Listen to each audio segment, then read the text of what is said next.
Sejam todos bem-vindos.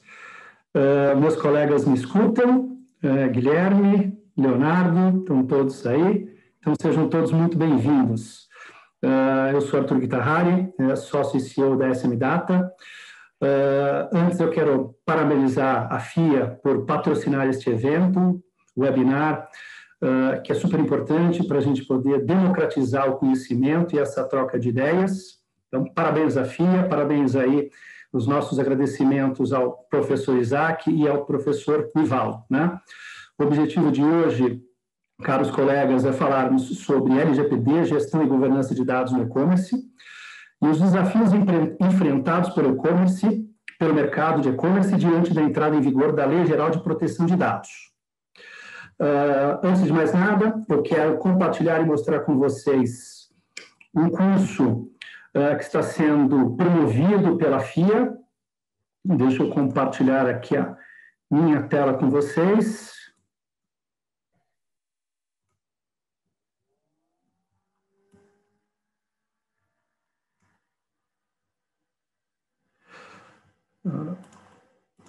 Prontinho. Então, só a título de informação, a FIA está promovendo um curso de governança de dados na LGPD, com as inscrições abertas para início das aulas no dia 22/2/2021, com 64 horas de duração. É um curso que vai ajudar os profissionais que querem atuar na área de adequação à Lei Geral de Proteção de Dados, com conhecimento também na área de governança de dados. Vou descompartilhar aqui a minha tela e voltar aqui para... Só um minutinho. Top. Prontinho. Voltando, dado o recado, voltando aqui para o nosso webinar de hoje. Então, mais uma vez, muito obrigado a todos pela presença. Meu nome é Arthur Guitarrari, sou sócio e CEO da SM Data. Somos uma empresa de consultoria e tecnologia que atua no mercado há 26 anos e somos especialistas em gestão e governança de dados, data privacy, qualidade de dados e inteligência analítica. Hoje eu estou com os meus colegas Leonardo Grilo, à nossa esquerda superior, que é DPO das lojas Riachuelo, né, com os doutores Leonardo Neri e Guilherme Martins. Guilherme Martins, ele é diretor da ABECOM, Associação Brasileira de Comércio Eletrônico, e o doutor Leonardo, e sócio também, né, do escritório de advocacia Mazzucchi Mello, e o doutor Leonardo Neri Cândido, que também é sócio do escritório Mazzucchi Mello Advogados e também é DPO. Muito obrigado, caros colegas, e será um prazer dividir esse momento aqui com vocês e compartilhar com os colegas que estão participando aqui. Fiquem à vontade para poder fazer as suas perguntas. O webinar terá duração de 1 hora. Nós vamos reservar aí alguns minutinhos no final do webinar para esclarecer algumas dúvidas, mas também durante o webinar vocês podem, né, à medida em que a gente for fazendo este debate aqui, for conversando, tá, a respeito dos impactos da gestão e da governança de dados nessa economia moderna, especialmente com o advento de novos modelos de negócio inovadores e tecnologias, os quais serão apenas alguns dos temas que a gente vai abordar dentro desse contexto da LGPD e do e-commerce. Então, fiquem à vontade caso vocês tenham alguma dúvida durante esse, né, webinar, essa troca aqui de ideias entre os colegas. Mandem as suas dúvidas no chat que a gente vai selecionar algumas, se der tempo a gente fala de todas e vamos abordar esses assuntos, tá bom? Eu passo a palavra para o meu colega Guilherme Martins para que a gente possa iniciar aí o nosso webinar. Obrigado. Obrigado, Arthur. Boa noite a todos. Leonardo Grilo, meu sócio Leonardo Neri, a todo mundo que nos acompanha. Agradeço de antemão tanto a companhia de vocês, especialmente a FIA, por disponibilizar esse espaço para a gente tratar um tema tão sensível para o comércio eletrônico como a questão da LGPD. Sensível e urgente, né? A gente sabe que a LGPD entrou em vigor há poucos meses e existe ainda muito desconhecimento, muitas dúvidas, né, sobre a aplicação prática da LGPD, e acho que o objetivo de todos aqui é promover um bate-papo e que ao final vocês saiam se não com menos dúvidas, pelo menos com um direcionamento sobre como conduzir essa situação que certamente vem preocupando, num sentido bom, todo mundo que opera em algum nível no comércio eletrônico. Como o Arthur antecipou, eu sou sócio responsável pela área tributária do Mazzuco Mello Advogados, um escritório full service sediado em São Paulo, mas também com presença na China. O Leonardo Neri, meu sócio, vai abordar aqui de uma forma um pouco mais detalhada a atuação do escritório. E também sou diretor jurídico da Associação Brasileira de Comércio Eletrônico, a ABECOM. A ABECOM ela foi fundada em 2012 e tem por objetivo justamente promover e estimular o desenvolvimento do comércio eletrônico. A ABECOM ela se destaca nesse sentido por ser uma associação muito atuante. Nós temos ADINs no STF questionando, por exemplo, a questão do DIFAL. Nós chegamos a ajuizar ações coletivas contra reajustes que consideramos abusivos em relação a determinados serviços públicos. Propusemos legislações novas em âmbito tributário, relativas ao omnichannel e assim por diante. Então, é uma associação que realmente se importa muito com o desenvolvimento do e-commerce e tem como um dos pilares a desburocratização. Falando aqui um pouquinho do comércio eletrônico em si, enfim, mesmo quem não opera com o e-commerce sabe que o setor ele vem crescendo ano a ano, tá? E esse ano, por conta de tudo que aconteceu, nosso cenário de pandemia, a gente teve que ficar isolado, se não, enfim, restrito aí da nossa circulação, evitando sair de casa, e isso acelerou um processo já natural de amadurecimento da cultura do consumidor em relação ao comércio eletrônico. A gente sabe que ainda existe, e existia mais antes da pandemia, um certo receio por uma determinada parte da população de consumir nesse ambiente online, muito disso às vezes por uma questão cultural ou de desconhecimento, e esse desconhecimento trazia insegurança, mas em determinado momento, a partir de março, com tudo isso que nós vivemos, as pessoas se viram obrigadas a ficar, pelo menos a maior parte do tempo, nas suas casas, e isso fez com que elas fossem estimuladas, para não dizer forçadas, a consumir no ambiente online, tá?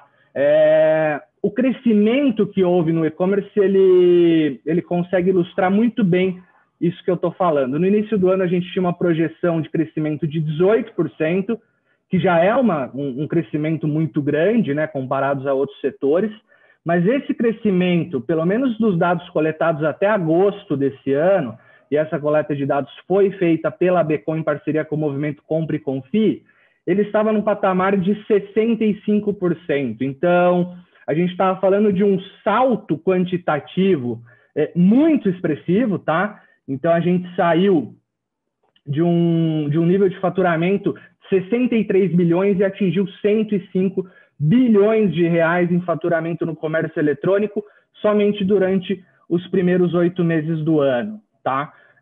Isso está atrelado, obviamente, a esse movimento forçado cultural. Eu acho que isso não tem volta. As pessoas que consomem no ambiente online, de uma forma geral, elas tendem a se fidelizar por esse modelo de consumo e tendem a continuar operando no comércio eletrônico, consumindo no comércio eletrônico. E como resposta a essa situação, a gente teve uma abertura de 135 mil novos e-commerces nesse mesmo período, nos primeiros 8 meses de 2020. Isso é muita coisa. Além disso, a gente teve um avanço bastante grande de operações e soluções omnichannel ou multicanais, né? Então, empresas que vieram do varejo tradicional, do varejo físico, elas também começaram a plugar esse ambiente físico com online, visando trazer uma experiência de consumo otimizada, visando reduzir custo logístico, visando otimizar prazo de entrega e assim por diante, tá? Tudo isso ilustra mais ou menos o movimento sem volta que a gente tem em relação ao crescimento do comércio eletrônico, mas esse crescimento ele também traz responsabilidades, por assim dizer, né? Desde setembro, a LGPD está em vigor, e quem opera no comércio eletrônico invariavelmente vai ter que lidar com um sem número de dados do seu público consumidor. E esses dados você, enquanto e-commerce, enquanto marketplace, enquanto empresa que orbita nesse macro-universo, a partir do momento que você tem acesso a esses dados, você evidentemente tem o dever de preservar e de proteger esses dados. E daí a importância de tudo isso que a gente vai abordar aqui. E para falar das questões aí, das dificuldades operacionais em relação à Lei Geral de Proteção de Dados, eu vou passar a palavra ao meu sócio, Leonardo Neri, que é um especialista, né, em LGPD e tem bastante propriedade para nos passar aqui as percepções que nós vimos coletando em relação ao assunto ao longo pelo menos desses 2 meses. Na verdade, a coisa vem já de antes disso, né, Léo? Isso mesmo, Guilherme. Um prazer falar com vocês. Prazer, meu nome é Leonardo Neri, eu sou sócio da área de entretenimento, mídia, proteção de dados e consumidor do escritório Mazzucchi Mello Advogados. É uma satisfação estar aqui. Eu acho que esse webinar está colocando já um ponto interessante para vocês. Quando a gente fez uma prévia com o Arthur, com o próprio Grilo e toda a equipe da FIA, a gente tentou delimitar os principais tópicos atinentes ao mercado eletrônico, como muito bem ponderou aqui o Guilherme. E a gente percebeu que existem vários pontos controversos que merecem debate. Então, a gente denominou já uma nova data para a gente continuar a conversa aqui. No dia 27 de janeiro, a gente vai ter a continuidade dos debates em relação a esses impactos das principais medidas. Agradeço ao professor Nivaldo Marcusso pela disponibilidade, também pelo nosso sócio Antônio Mazzucco, também, que conseguiu arquitetar, em conjunto com todos aqui, esse webinar. E eu acho que ele ilustra bem como a gente trabalha no dia a dia em relação às questões de implementação da LGPD. Por quê? Porque a gente pensa a implementação de uma forma multidisciplinar. A gente entende que a LGPD estar em conformidade envolve várias áreas de uma instituição, da mesma forma que esse webinar compõe tanto eu da área jurídica, da área de proteção de dados, a gente tem aqui o meu xará, o Grilo, que é de PO, da área de segurança da informação, área técnica, o próprio Arthur, que é o CEO da SM Data, que é mais uma área do negócio mesmo, então é uma visão tanto do negócio quanto os alicerces jurídicos, e o representante da Associação Brasileira de Comércio Eletrônico, com os dados que ele bem ilustrou, demonstrando como que esse engrandecimento dessa atividade nas plataformas digitais, em virtude do Covid, como que ele vem proporcionar todos esses impactos que, de forma concomitantemente, a LGPD traz desde o dia 18 de setembro. Então, a gente vai configurar aqui, a partir dos próximos momentos, os principais temas, e depois a gente vai continuar no dia 27 de janeiro com outros temas que serão abordados, inclusive podem ser uma consequência dos questionamentos de vocês. Essa é a minha apresentação inicial, eu passo a bola aqui para o meu xará, o Grilo. Olá, pessoal, boa noite. Meu nome é Leonardo Grilo, é um prazer estar aqui debatendo com vocês um assunto, talvez o assunto mais comentado dos últimos tempos, aí profissionalmente falando. Sou de PO do Grupo Guararapes, um grupo que é composto pelas lojas Riachuelo, que é a mais conhecida. Temos uma financeira, temos um shopping, temos as indústrias e temos um contact center e uma transportadora, ou seja, um universo bem grande, bem desafiador. Fora isso, eu sou consultor também em proteção de dados e segurança e estou aqui para tentar esclarecer o máximo do dia a dia, a vida prática de um DPO para o pessoal, tá? E fico aberto aí a todas as perguntas que surgirem aí com o pessoal do chat. Perfeito. Eu vou fazer aqui, Arthur, se me permite, eu vou colocar o primeiro tópico aqui para a gente começar a debater, daí eu já te passo a bola para a gente... Claro. A compor aí com várias perspectivas, vários pontos de vista, que eu acho que esse é o grande ponto enriquecedor dessa conversa. Políticas de privacidade. Quando a gente pensa, a gente bem ilustrou aqui o fomento da atividade digital, o e-commerce ele já vinha crescendo de forma demasiada nos últimos anos, mas um pouco de forma híbrida, né? Muitas pessoas comercializavam produtos pela plataforma digital, mas muitas vezes recolhiam esses produtos pela forma física, no próprio estabelecimento comercial. Hoje em dia, em virtude da própria indisponibilidade de locomoção, as pessoas acabam tendo que ter a logística de entrega na sua própria residência, quanto a comercialização. Inclusive, tem um dado da NZN Intelligence, que fala que mais 74% das pessoas preferem comprar de forma digital, o que é um grande paradoxo, porque ao mesmo tempo que elas preferem comprar pela forma digital, elas têm medo em virtude da segurança da informação. Então, esse é o grande dilema que a gente tem que resolver. Então, trazendo nesse tema das políticas de privacidade e já trazendo um subnicho, que é a política de cookies, a gente enfrenta muitos questionamentos no dia a dia aqui de atuação do escritório. Tanto na prestação de serviço, quanto quando a gente atua como DPO as a Service, que é a atuação do DPO como pessoa jurídica para as empresas. O questionamento é qual que é a base legal propícia para uma atuação de política de cookies. Tentando entender inicialmente que a política de privacidade é um manual da empresa, que foi muito bem refletido, foi muito bem conversado no corpo diretivo, pelos acionistas, pelo DPO, e que vai direcionar como que vai ser propagada a cultura da privacidade por toda a organização. Quando a gente fala de política de cookie, ela é uma forma de rastrear a navegação do usuário, do consumidor naquele site. Sempre há um interesse daquela plataforma digital. E muitas empresas, elas vêm com questionamento sobre como colocar uma base legal, possivelmente do consentimento nesse caso, demonstrando todos os riscos e os receios dessa organização. E eles têm muito em mente que o consentimento seria a base exclusiva, muito em virtude do Marco Civil da Internet, que desde 2014 traz o consentimento como a única base legal exclusiva para o mercado online. E aqui eu já coloco um primeiro ponto de provocação sobre a utilização do legítimo interesse nesses casos de cookies, porque sempre quando a gente tem navegação e o rastreamento pelas empresas, para ter um trade-off, né, para ter uma busca de informações daquele usuário, para a própria empresa conseguir fornecer, em contraponto, produtos ou serviços que melhor se adequem àquele perfil. Vamos falar um pouquinho sobre a possibilidade de se concretizar o legítimo interesse em casos de políticas de cookies. E aqui eu falo não só do legítimo interesse, que é uma base legal inédita no Brasil, do controlador, por si só, como o legítimo interesse de terceiro. Eu vou fazer uma ponderação e vou passar a bola aqui já para o Arthur, em relação ao legítimo interesse de terceiro, que eu vejo como um ponto muito interessante, principalmente para plataformas digitais que convivem de forma coletiva com outras empresas que acabam pagando, acabam investindo para anúncios para elas sobreviverem. É um nicho mercadológico e uma plataforma digital, por exemplo, que fornece notícias para um usuário, em paralelo, ela comercializa produtos, ela tem empresas que patrocinam para conseguir obter a imagem da sua marca. Em contrapartida, elas podem rastrear a navegação do usuário.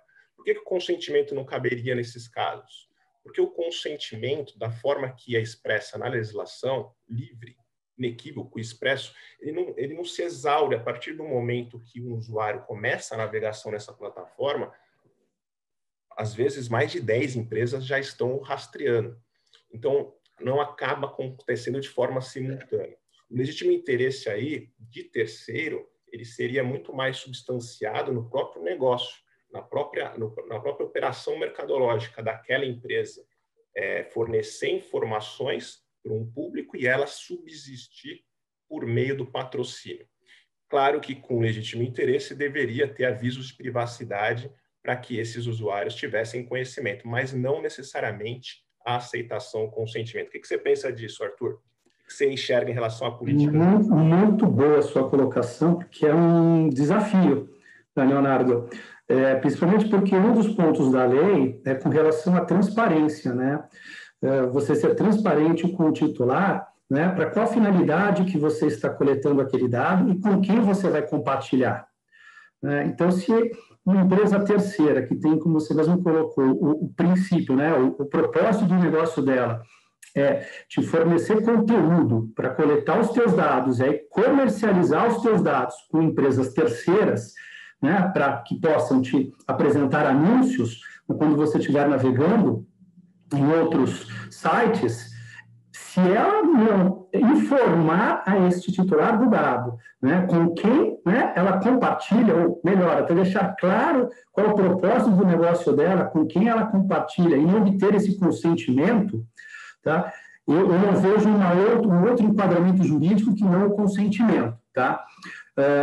Mas eu gostaria de ouvir aqui o meu colega Leonardo Grillo, que é um grande especialista também nesse assunto aí, para ver se tem algum contraponto, mas eu recomendo que seja um consentimento, porque você estaria atuando de forma totalmente transparente, né, informando o titular do dado que você está coletando o dado dele com o propósito daquele dado ser comercializado, com o objetivo de ele receber anúncios, e aí talvez até com eu vou, né, talvez colocar um lado aqui mais de negócio, né, talvez a própria empresa tenha aí um desafio de convencimento deste titular do dado, mostrando para ele o valor agregado, né, em ele receber realmente só comunicações adequadas àqueles produtos ou serviços que levou ele, né, a fornecer aquele dado, né, que levou ele a consumir aquele conteúdo e fornecer o dado.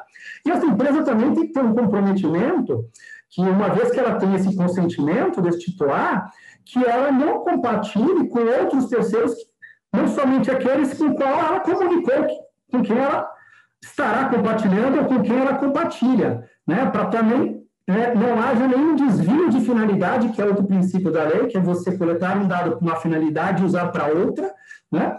Então, concluindo o raciocínio aqui, eu acho que o consentimento é o melhor enquadramento, mas gostaria de ouvir o colega Leonardo, porque pode ser que temos uma outra solução. Boa noite, pessoal, de novo. É uma linha muito tênue quando a gente fala de consentimento e legítimo interesse, né? Eu acho que os dois caminham de mãos dadas e vão caminhar por um bom tempo perante a lei. Um com a sua complexidade, desculpem meu filho ali aparecendo de fundo, mas faz parte. A gente tem uma gestão muito mais complexa, que é o consentimento, mas que teoricamente é a mais segura, e o legítimo interesse, a gente tem que fazer uma análise muito refinada de qual é a expectativa do titular para a gente utilizar aqueles dados. Tudo que foge da expectativa do titular para usar aqueles dados, a gente tem que fazer o recomendado é que se faça um LIA, né, que é uma análise de impacto àquele ambiente, para a gente ver se o legítimo interesse, qual o grau de risco que ele oferece, utilização do legítimo interesse, como o Nery colocou, e também vai muito do apetite de risco da empresa. Tem empresas que vão ser mais conservadoras e que vão preferir caminhar pelo consentimento, e tem empresas que podem ser um pouco mais arrojadas, e mesmo que dentro de um LIA o risco dê um pouco mais alto, ela assume esse risco e utiliza o legítimo interesse como enquadramento legal. O grande problema é que todo mundo hoje utiliza a banalização do legítimo interesse, dificulta um pouco a utilização dele, porque ele pode ser utilizado de diversas formas, mas ele está sendo tão mal utilizado por diversas empresas que não têm expertise e colocando o legítimo interesse sem fazer uma análise prévia, que isso pode gerar um impacto.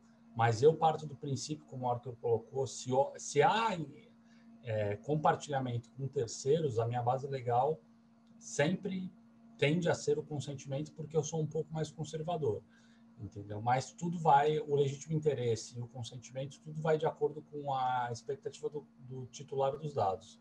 Se dentro da expectativa dele ele tiver que vai receber ofertas ou produtos relacionados àquilo, tudo bem. Agora, se foge da expectativa do titular, eu sou meio conservador e eu só caminho para o consentimento.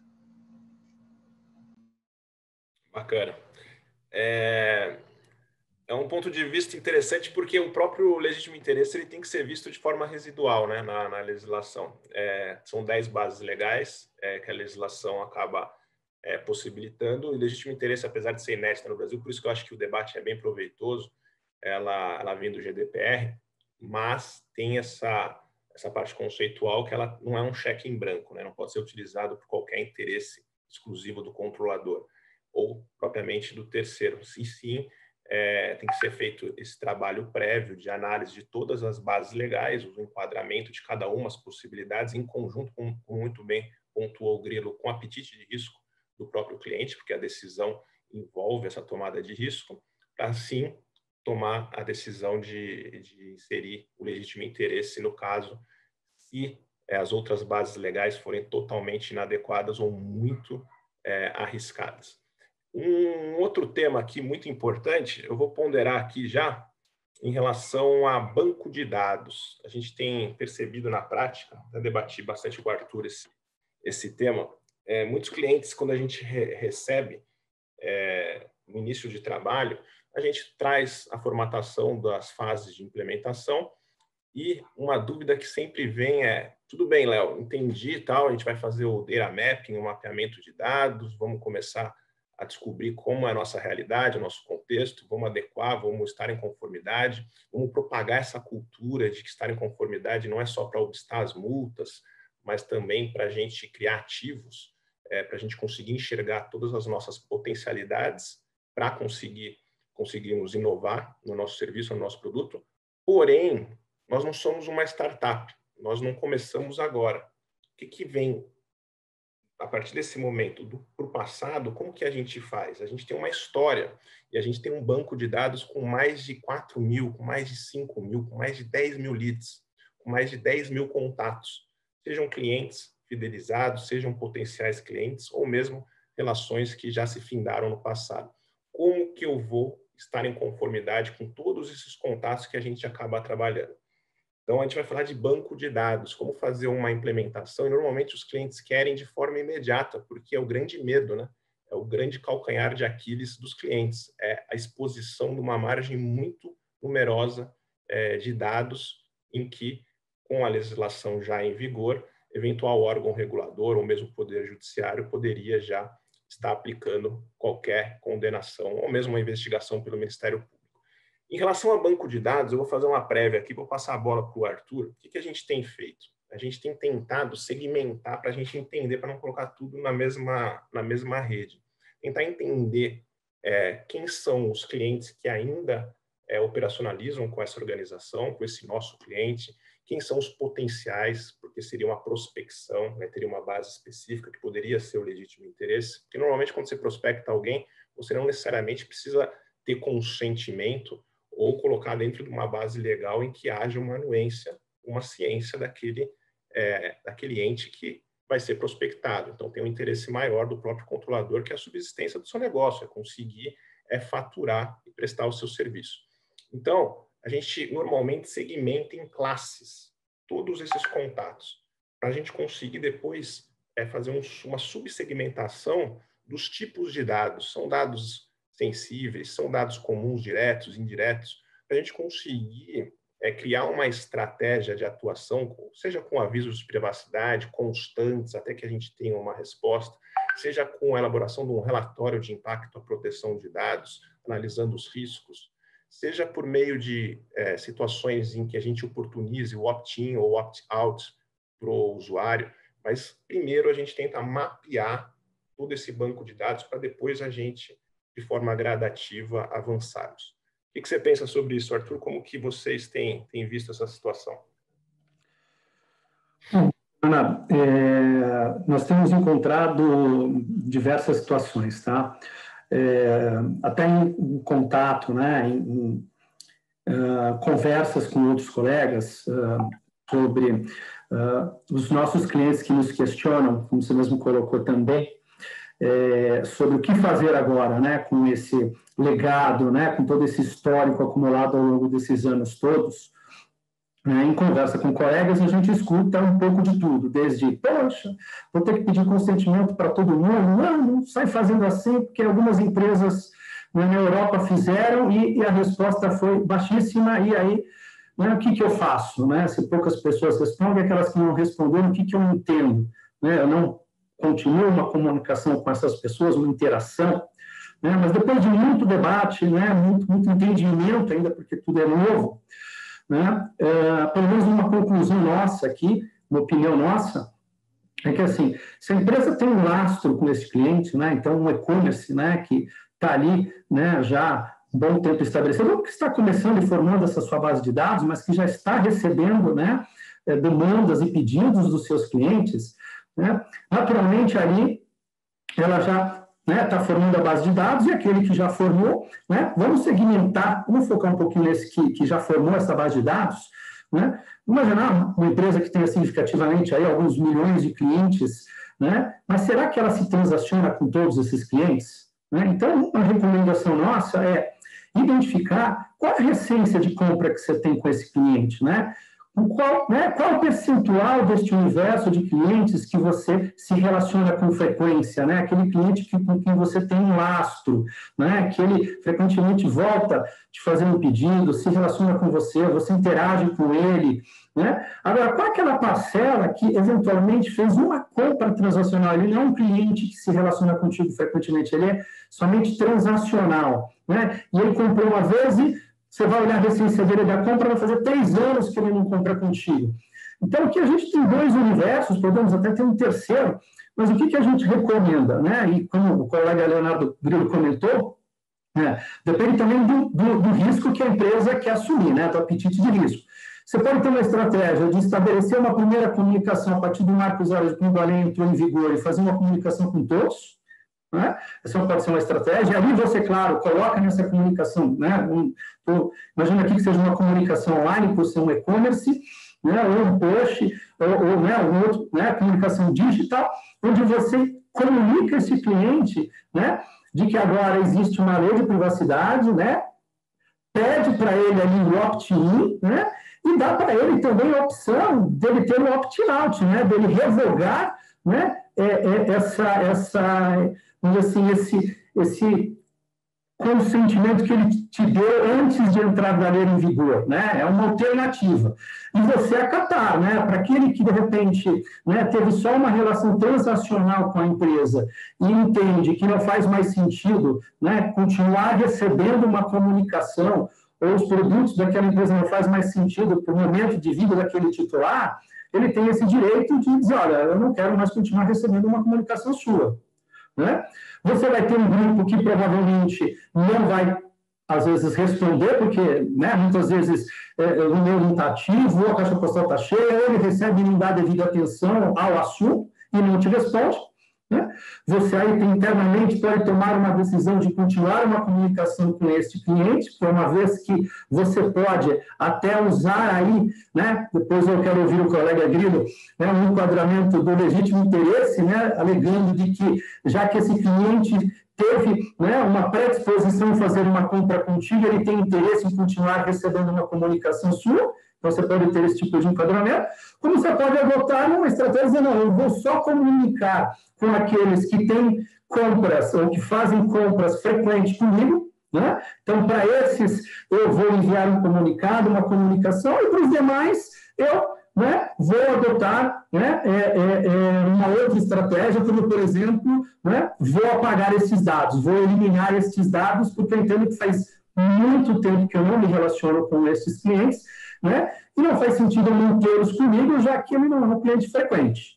Então, aí nós teríamos 2 estratégias de forma clara, né? Comunico com todo mundo e, de forma transparente, como pede a lei, informo sobre a política de privacidade, sobre a opção dele, né, continuar recebendo essa comunicação e a opção dele de ter o opt-out, ou então segmento a base e trabalho com 2 universos distintos. Na verdade, um eu excluo, porque são clientes mais antigos, que eu não me relaciono há muito tempo, né, apesar de ter um lastro com ele, e foco nos clientes mais atuais em que eu tenho um relacionamento, e a gente parte de um pressuposto que ele tem interesse em continuar recebendo comunicações e ofertas, porque isso continua fazendo sentido para ele, atende à expectativa dele, né? E eu posso, aos poucos, ir coletando esse consentimento com ele, né, a partir do momento em que a gente vai estreitando este relacionamento. Aí um trabalho mais de longo prazo.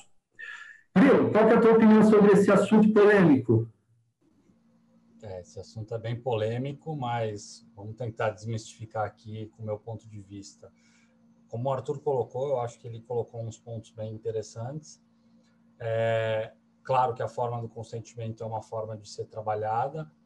Quando a gente fala em legado, se a gente está falando de continuar prospectando os clientes para nós, desde que e se ele já teve alguma relação comercial comigo, eu usaria talvez de forma até mais segura, poderia utilizar o legítimo interesse, porém com a opção de opt-out, o que muita gente acha que somente o consentimento tem a opção de opt-out, mas eu posso utilizar o legítimo interesse com a opção de opt-out para esse cliente, desde que eu mantenha a transparência para esse cliente.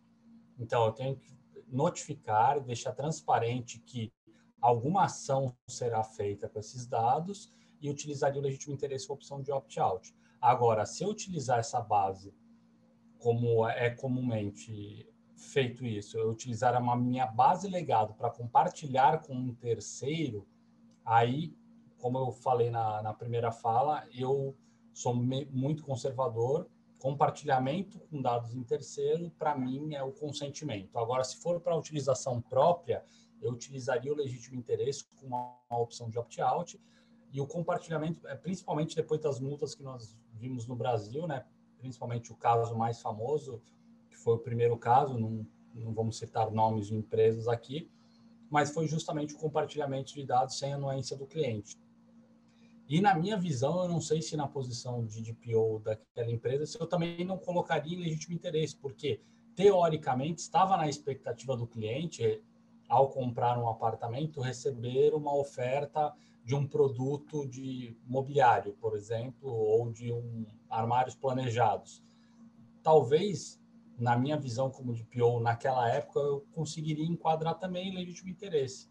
Mas a gente viu que a lei, ela não está muito, o legítimo interesse ainda tem muito o que ser trabalhado ainda e ser interpretado, principalmente pela NPD. Então, se for para mim, eu consideraria usar o legítimo interesse com a opção de opt-out, e se for para compartilhar os dados com terceiros, aí só com consentimento. Perfeito. Você vê que tem várias estratégias aí, tem que saber usar o tabuleiro da melhor forma possível. Isso que é bom a gente galgar conhecimento aqui de várias expertises, né? Tanto do meio acadêmico, do meio da segurança, da informação, meio técnico, quanto do próprio negócio, e a gente trazendo todo o alicerce jurídico, também a prestação de serviços como o DPO as a Service para as empresas. Eu vou trazer aqui um terceiro tema para a gente continuar a discussão, que é um tema que eu tenho visto entendimentos conceituais equivocados das pessoas que acabam repercutindo nos impactos, que são os agentes de tratamento, né? Agentes de tratamento, quando eu falo controlador e operador. Quando a gente tem uma relação de e-commerce, normalmente a gente pensa numa plataforma digital que comercializa produtos diretamente com o consumidor. Que a gente colocou aqui no webinar, vem crescendo de forma demasiada esse tipo de comercialização.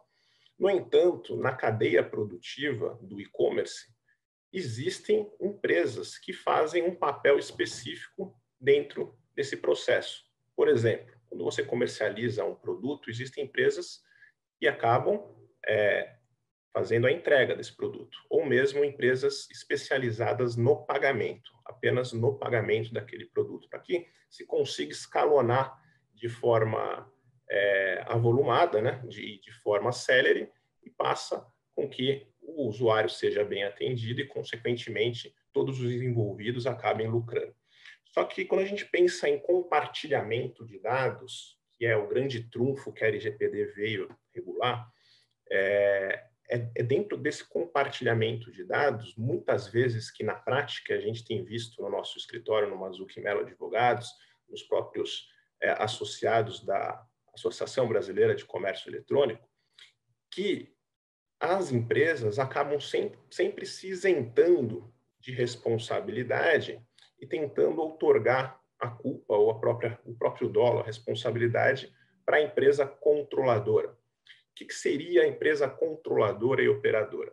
O controlador normalmente é quem realiza o tratamento de dados, quem decide uma realização para uma atividade que haja tratamento de dados. Quando eu falo tratamento, é gênero. Temos a coleta, o armazenamento, todo o ciclo de vida do dado até o descarte.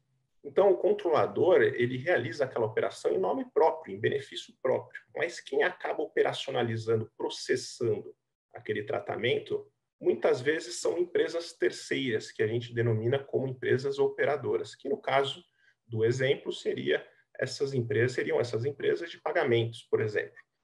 E muitas vezes essas empresas, elas acabam expondo para a gente que elas apenas realizam o pagamento dos produtos que foram comercializados por aquele controlador, que é quem detém a marca que está sendo vendida. E que elas são isentas de responsabilidades, porque os dados transitam pela sua organização, no entanto, elas não são favorecidas pela utilização. E aí é o grande ponto, cerne da discussão. A LGPD, no artigo 42, até um papel aqui que eu quero ouvir também os demais colegas, o Grilo, que é de responsabilidade do DPO, ela coloca que os agentes são responsabilizados de forma solidária, no caso do incidente de segurança, como num vazamento de dados. Ou seja, na prática, o mercado está todo conectado. É o mesmo sentido que a gente tem tanto receio em relação ao Covid hoje em dia, que a gente pode pegar o Covid das pessoas, o mercado ele também pode ser conectado, ele pode respingar em consequências jurídicas para você. Inclusive, tem uma pesquisa da Cisco internacional que envolve várias empresas no mundo, e eles fizeram um estudo pensando não só na inovação, não só em entrar em conformidade, não só treinamentos, e eles chegaram num índice.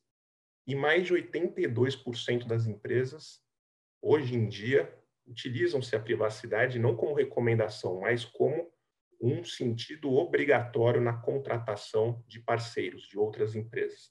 Tamanho é o benefício para o mercado e para o consumidor, isso pensando agora aqui no tema que eu estou falando, nas responsabilidades jurídicas, no impacto de multas e condenações, se caso uma empresa que contratar como operadora, que não esteja de acordo com uma política de privacidade em conformidade com a legislação brasileira, pensando também em mercado em âmbito transnacional, a gente trabalha muito com a nossa filial da China, os aplicativos hoje em dia transcendem as fronteiras.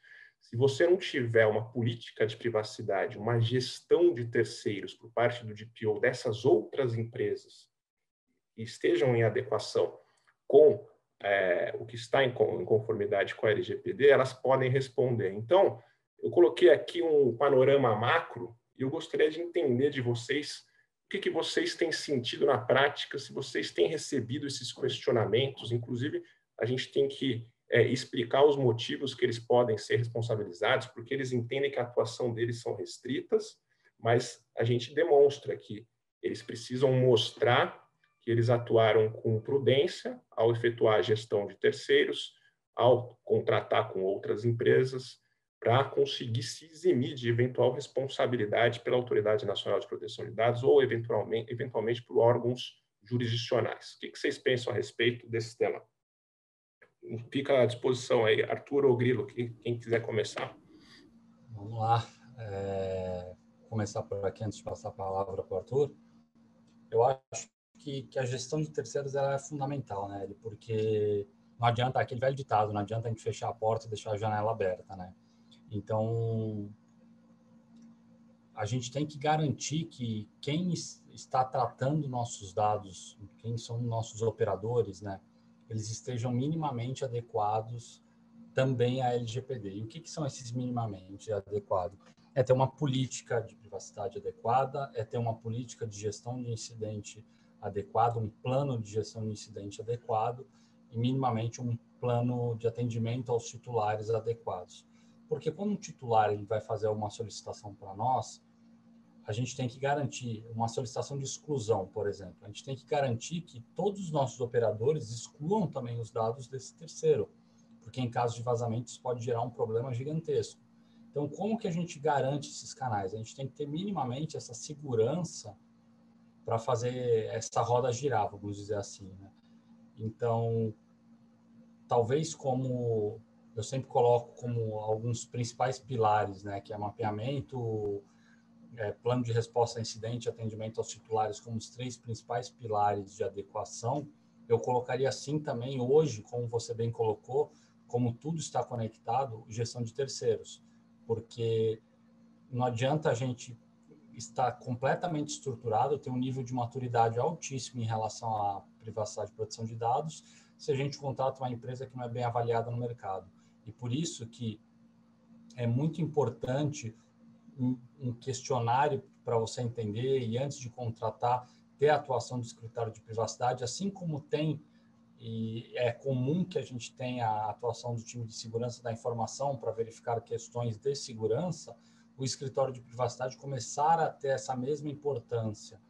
Ainda não é visto com o mesmo peso segurança e proteção de dados, embora esteja um assunto muito em voga, mas eu acredito que vai crescer ainda muito e que é muito importante que o famoso Privacy by Design não seja aplicado somente para novos produtos, mas sim para contratações novas de parceiros. Acaba sendo um Privacy by Design porque você está contratando um produto, então você quer que ele entre adequado no seu alicerce já estruturado. Então, essa é um pouco da minha visão. Eu vou passar a bola aí para o Arthur. Muito bem colocado, Léo.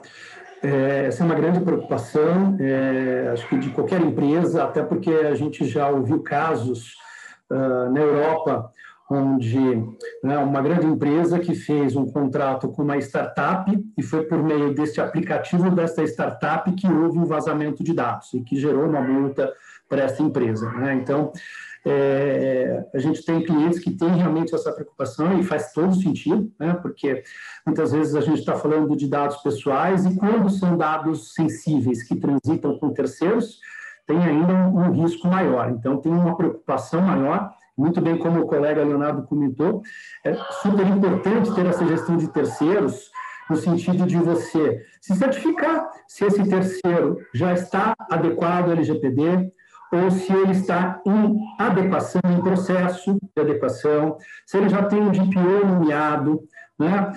Se ele já tem algumas cláusulas contratuais, né? Num aditivo que venha a ser assinado com este fornecedor, né? Se é um fornecedor antigo, então tem que fazer um aditamento de contrato, se é um novo fornecedor, então é importante verificar se ele está preparado e está em compliance com aquilo que a empresa, o qual contratou, né?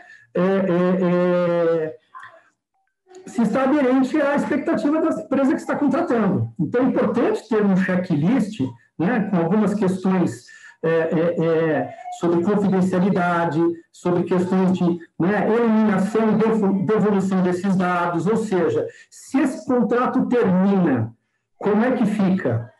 Né? Os dados que foram compartilhados com esse terceiro são eliminados, são devolvidos? Né? E se é um terceiro com o qual você está compartilhando um dado e você tinha um processo onde você vinha compartilhando dados frequentemente, né? Agora entrou o LGPD, você vai continuar, né, compartilhando esses dados? E mais, tem clientes nossos que nós fomos fazer a parte de assessment, identificar, quando você vai verificar o que é compartilhado com terceiros, muitas vezes o próprio cliente desconhece, porque às vezes esse dado ele é compartilhado de forma automatizada por uma API, né? E já teve situações que a gente identificou em clientes que o próprio cliente se surpreendeu quando a gente apresentou para ele os dados que eram compartilhados. Ele falou, e aí você tem um dos princípios que é da lei, que é o princípio do mínimo necessário. Quando a gente mostrou para o cliente, falou assim, olha esses dados, você realmente precisa compartilhar todos esses dados com o seu fornecedor? Não, a gente só precisa compartilhar um ID. Olha, mas eu nem sabia que estava sendo compartilhado todos esses outros dados. Então, por isso que é importante você, né, na hora de contratar ou na hora de um fornecedor que já presta serviço, que é até um fornecedor de confiança, você alinhar essa expectativa e se certificar de que esse terceiro está adequado, está em processo dele, conversar com o DPO dele, entender como que ele compreende essa questão da Lei Geral de Proteção de Dados, da responsabilidade dele, se está claro para ele, né? Até porque se, por exemplo, ocorre um vazamento de dados junto a esse terceiro, ele tem que ter um comprometimento contigo de te comunicar esse vazamento a tempo, de você também comunicar o titular dos dados. Correto?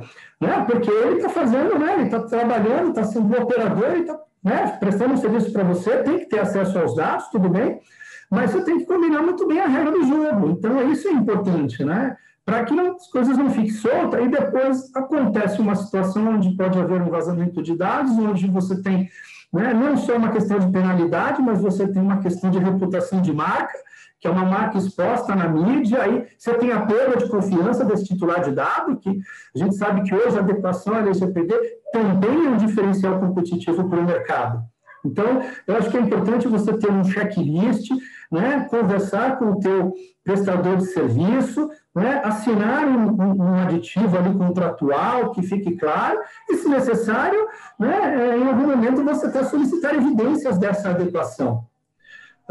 Então, eu concluo aqui o meu raciocínio e passo a palavra para o doutor Leonardo Neri. Isso acho que demonstra o que a gente até colocou um pouco no início aqui, como que a aplicabilidade de você colocar o projeto em prática envolve diversas expertises. Quando a gente pensa numa empresa inicialmente, um projeto de implementação, muito se vem em mente apenas uma área, a área de tecnologia da informação, a área de segurança da informação. O Grilo pontuou aqui que a gente está começando a hierarquizar a visão das pessoas em relação às competências jurídicas, a importância da ciência, da segurança da informação, porque você não consegue colocar de pé se você não tiver todas essas áreas com protagonismo e trabalhando em conjunto. E isso eu estendo um pouco até nesse caráter multidisciplinar de atuação do escritório, porque a gente enxerga também, no escritório Mazzucchi Mello Advogados, a resolução de problemas complexos com inovação na capacidade de criar soluções disruptivas. Então, a gente tem que aliar disciplinas divergentes para a gente conseguir criar algo novo, porque a gente está entrando numa seara que não existe ainda no nosso país. E quando a gente pensa no regulamento europeu, a gente tem que tropicalizar, trazer para a nossa realidade. E então, a atuação do DPO, nesses casos, ela é muito importante, por ser um agente que não existia antes na legislação no próprio país, ele passa a ter uma responsabilidade, um encarregado pela proteção de dados, de averiguar, de atuar em conjunto com as empresas nas contratações de serviços adjacentes, com todos os parceiros, fornecedores. A gente não entrou aqui no mérito das contratações de trabalho, PJs, de prestadores de serviços, as relações institucionais, que a gente vai debater com maior afinco no webinar do dia 27 de janeiro, que a gente vai continuar com outros assuntos de bastante relevância. Então, a gente tem o DPO com uma responsabilidade tremenda na contratação de prestadores de serviço e também de empregados, porque ele precisa entender o que está acontecendo não só no mercado, nas relações de parceria, mas também internamente, porque estar em privacidade é algo que é responsabilidade de todas as áreas das empresas e também de todas as áreas de atuação. Quando a gente pensa na área tributária, quando a gente pensa na área da saúde, na área de M&A, fusões e aquisições, a gente ainda não consegue, talvez por não termos jurisprudência e casos práticos, visualizar qual que é o impacto desse compartilhamento de dados e como se capilariza os conceitos, todos os princípios que o Arthur e o Grilo muito bem colocaram aqui sobre a transparência. Eu coloco aqui, além da minimização de dados, prestação de contas, responsabilização, todos esses princípios, eles vão emaranhar toda a relação comercial de vários segmentos empresariais. Por isso o tema é tão importante, a gente tem outros temas de bastante relevância para tratar no nosso próximo webinar. Eu vou finalizar aqui a minha participação, vou passar a bola para vocês, tentando linkar e provocar um outro tema bastante Leonardo, das decisões. A automatização, quando a gente pensa numa economia 4.0, no Big Data, a gente tem processos escalonados em que a automatização ela é permitida como caráter revisório na legislação de proteção de dados. Então, eu queria ouvir de vocês sobre as problematizações em relação à oportunidade que a LGPD deu de revisarmos todos os procedimentos de forma automatizada. E já encerro aqui a minha participação. Meu boa noite para todos vocês. Doutor, eu queria voltar antes de evoluir nesse assunto, porque teve uma pergunta bem interessante aqui do colega Fabiano Oliveira, que eu gostaria de ouvir aí a opinião do Grilo e depois também a sua, doutor, que é a seguinte: alguns clientes têm nos solicitado uma auditoria enquanto estamos na atuação de operador. Então, ele está se colocando, eu sou o operador, tem ali o controlador, este controlador está solicitando uma auditoria. Pelo LGPD, não existe nenhuma menção a isso. Temos negado até porque temos acima de 10 mil clientes. E como isso ficaria inviável, né? O que vocês acham disso? Grilo, como é que você vê essa questão aí, né, de alguns controladores, né, solicitando a auditoria do operador, ou seja, do terceiro prestador de serviço? Eu não sei a opinião do Nery, eu vou colocar a minha aqui sem escutar dele ainda, mas eu acho que isso é o due diligence, né?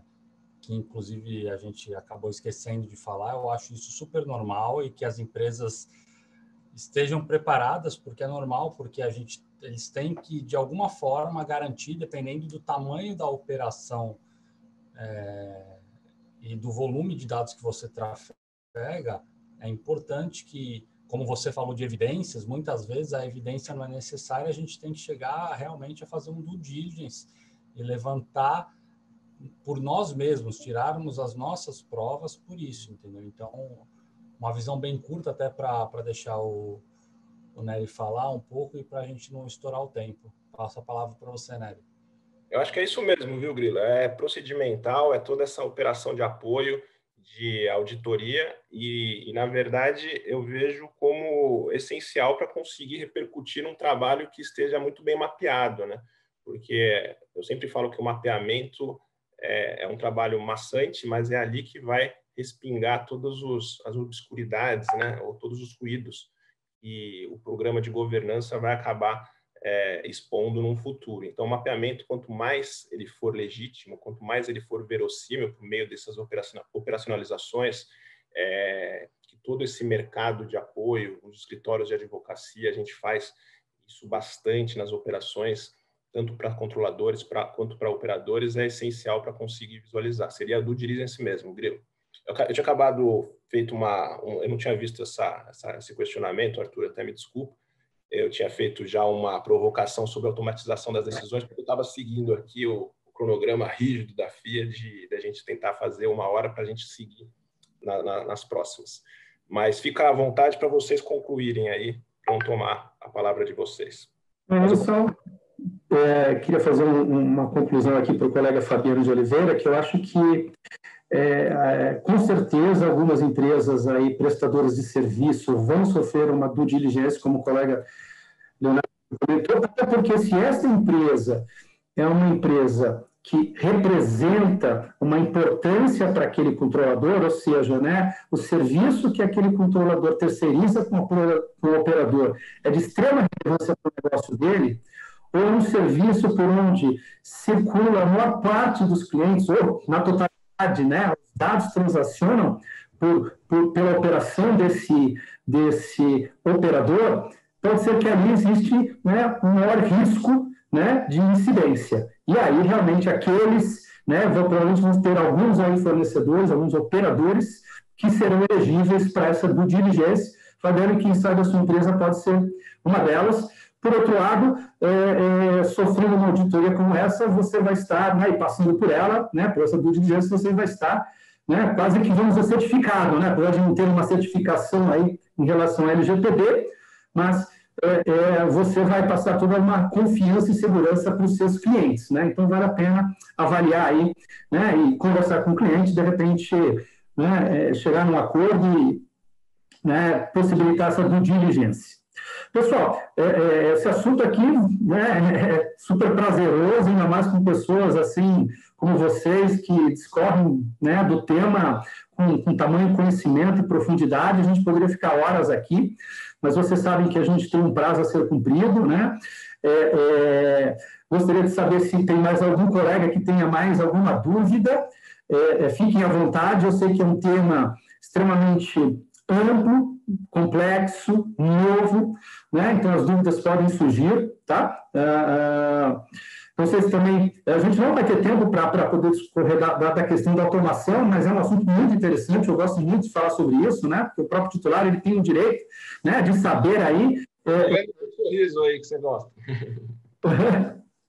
Né, ele tem o direito de saber se foi negado, né, alguma... Né, ou se foi feita uma automação, né, uma decisão automatizada, né, então, né, que ação que esse algoritmo tomou, né, que levou, né, para conceder um crédito ou não para um cliente que está fazendo uma compra.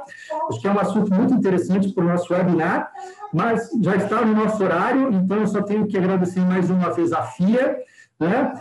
Falar do curso de governança de dados, o curso de governança de dados LGPD da FIA está disponível no site da FIA, então se alguém tiver interesse, querer se aprofundar mais nesse assunto, eu tenho certeza que vai ser uma grande oportunidade. Esse é um tema que está em evidência, não é um tema de modismo, porque é um tema que é uma regulamentação, então as empresas têm que estar adequadas, e não é estar só adequada, né? Isso não é um projeto, é um programa, né? Você tem que estar mantendo, né? Você tem que estar constantemente, como diz o meu colega aqui, Grilo, né? Orientando, capacitando, né? Explanando sobre o assunto, isso é muito importante. Então vai ser um tema ou um assunto que vai ser abordado durante muitos anos ainda, né? Até que possa se esclarecer, né, que as empresas possam estar adequadas, porque também é uma mudança de cultura, né, porque é uma coisa nova para a gente tem que se adaptar a isso, não só nós como consumidores, como titulares dos dados, que não estamos tão acostumados com essa questão de privacidade de dados, né, sempre tivemos, né, nunca tivemos uma preocupação, né, aquele caso que a gente vai na farmácia, pega os nossos dados, a gente fornece, né, sem questionar, para que você vai usar, com qual finalidade, né, então a gente nunca teve essa preocupação. E agora temos um direito, né? O direito à privacidade, o direito de privacidade, né, com relação aos nossos dados, às nossas vidas, a saber o que vai ser feito com nossos dados. Eu concluo por aqui, mais uma vez, agradecendo a todos e deixo aqui para uma palavra final aos colegas, né, que dividiram comigo esse momento tão prazeroso, né, dividirem aí um momento final com os nossos colegas que ainda estão nos assistindo, e agradeço a todos que participaram. Muito obrigado. Deixo por minha parte o Guilherme agradecer aí a participação dele inicialmente pela ABCom e o escritório. Guilherme, a palavra é sua. Pessoal, reiterar aí o agradecimento à FIA, a quem nos assistiu, aos colegas que dividiram aqui esse conhecimento comigo e com todos os demais. Lembrando, a ABCom tem uma parceria com a FIA, então quem tiver interesse em fazer o curso e for associado da ABCom também tem condições especiais. E da minha parte é isso, e deixo um abraço a todos e uma boa noite. Obrigado, pessoal, uma boa noite e esperamos vocês para a gente continuar esse debate aqui tão enriquecedor no dia 27. Obrigado. Obrigado. Bom final de ano e se cuidem. Um abraço.